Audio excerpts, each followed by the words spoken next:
Alright YouTube, in today's video I'm going to be going over some gameplay I got earlier on today with Attack 56. It's going to be two maps, two pretty decent gameplays, and I'm going to be going through my thought process throughout the games and just kind of showing you guys how I play and maybe some things I could improve on, and hopefully you guys learn some tips on how to improve as well. Let's get right into it. Starting off the game, we started off very hot, getting a 3-piece with Attack 56, just trying to test out this weapon.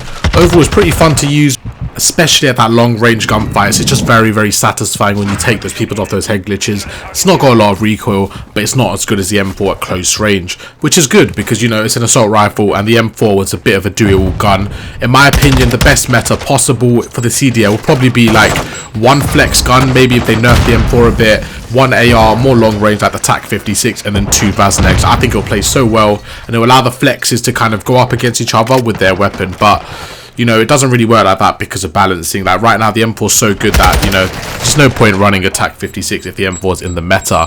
But let's get into the gameplay. So far, it's doing a good job just holding this initial hill. We do get taken out here, so I'm going to start rotating and show you how I set up for the new hill.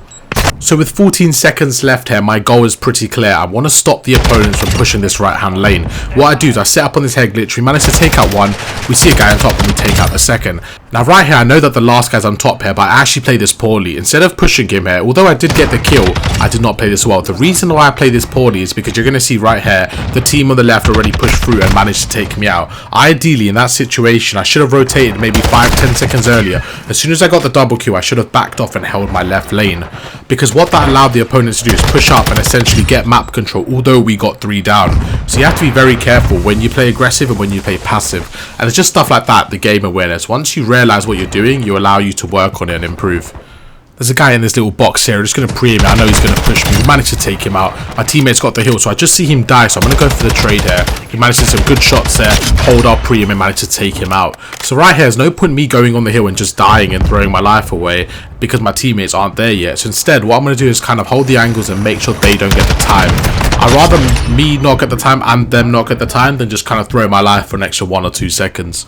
Once again, I'm playing a bit more aggressive here, just trying to hold the lanes for my team. So I noticed that the hill's there and that we managed to kill 3 of them so that the enemies are going to spawn out. So what I do is I back off and try to hold this left lane. As soon as I kill the first guy, I reposition to get this second guy off guard, and it works to perfection.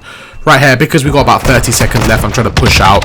Once again, absolutely destroy that guy. But you can see what I was trying to do there. Although I don't think it was the best play with an AR. Maybe if I had a sub there, it was a good play. But with an AR, I probably should have just held that angle and hold that left lane down. So straight away, I'm noticing from analysing my own gameplay that there's times where I'm playing a bit more impatient. I think it's because I'm more used to the flex kind of submachine gun role, where I'm trying to kind of adapt my game style and play a bit more patiently with the AR. I can still see the, you know, general SMG tendencies that I used to run with. I've managed to hold the hill here. I'm just going to support my teammates from far with an AR. That top window is probably the most dangerous spot. As you saw earlier on, I was actually up there beaming everyone. So because I know that that's a dangerous spot, that's what I'm going to kind of focus on. So my job here is just to help my teammates out, not play too aggressive and just kind of hold an angle, make it their life easier. That's exactly what I do there. I managed to get a 3-piece. I'm just going to play it patiently, not play too aggressive, just kind of pick them off. Right here, you see 10 seconds left of the hard point. I've learned from my first rotation. I've learned from my mistake. You can see how differently I'm playing it here. Instead of pushing up aggressive, I'm kind of backing off, and it just gives us so much more map control and allows us to really hold this time here.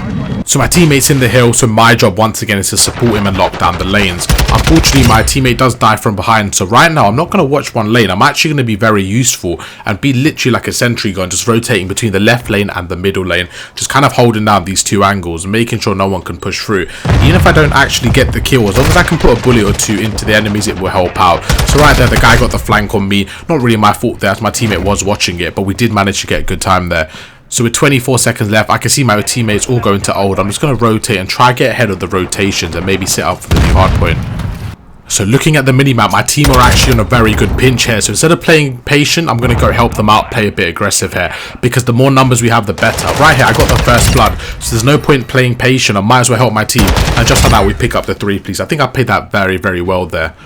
Minimap awareness is so important. It was so important for me there to make sure I time my run perfectly. If I just jumped across that kind of river bit by myself, I'd probably get beamed. But the fact that my teammate was flanking in engagements, I knew that was safe for me to cross.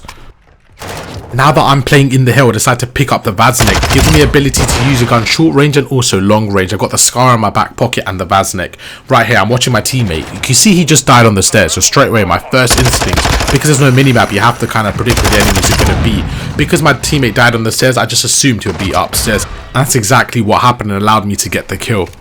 There's 50 seconds left of the hill. I can easily get in the hard point here, but because I've got an AR, I decided to watch the flank instead, hoping one of my teammates pick up the hill.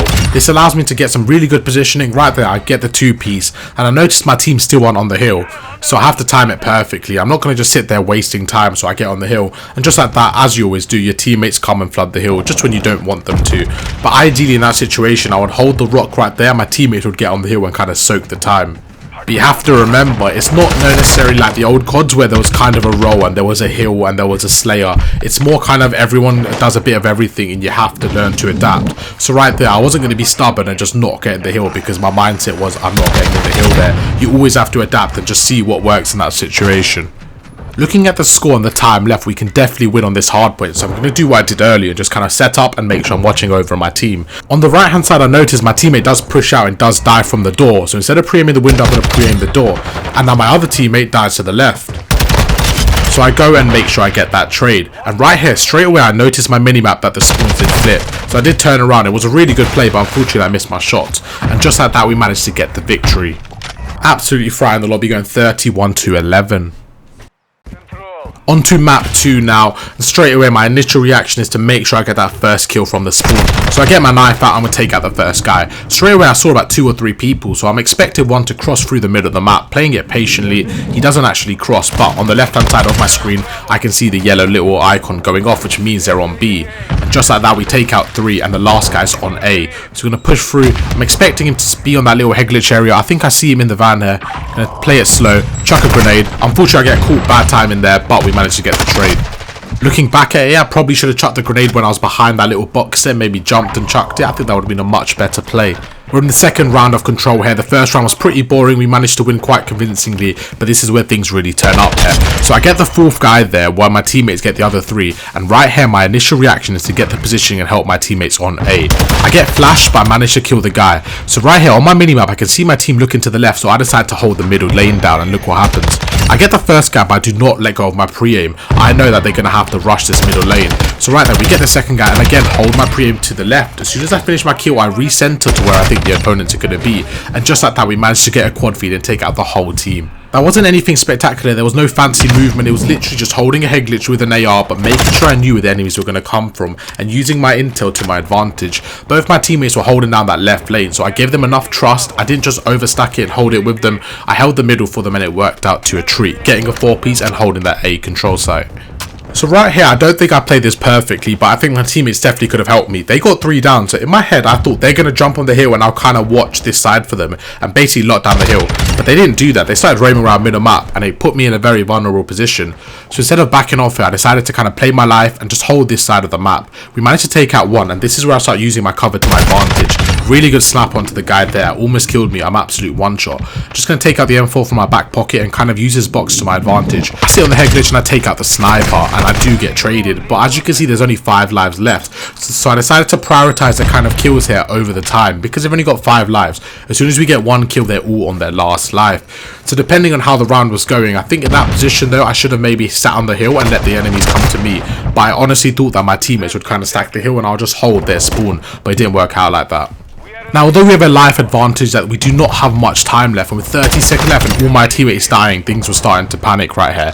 So I decided to kill the guy on the top and push through. And what I'm going to do, my first initial reaction, as soon as I kill this guy, is to play this wooden head glitch.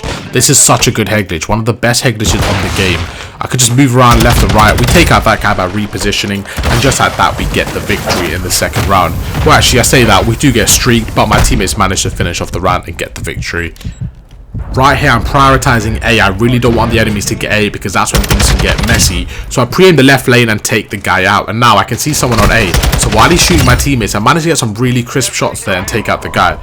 Now, using my knowledge from the first round, I know that I shouldn't grenade from front. So I actually learned from my first round and chucked a grenade while behind the box. And it really helped my teammate there. And I managed to get the assist. If there's one thing you could take away from this video, I want you to really learn how to adapt to your situation, just like I did right there. I knew in the first round that the grenade didn't work when I stood on the other side, so this time I stood behind the box and chucked it over, and it really helped me out there, just that slight position change.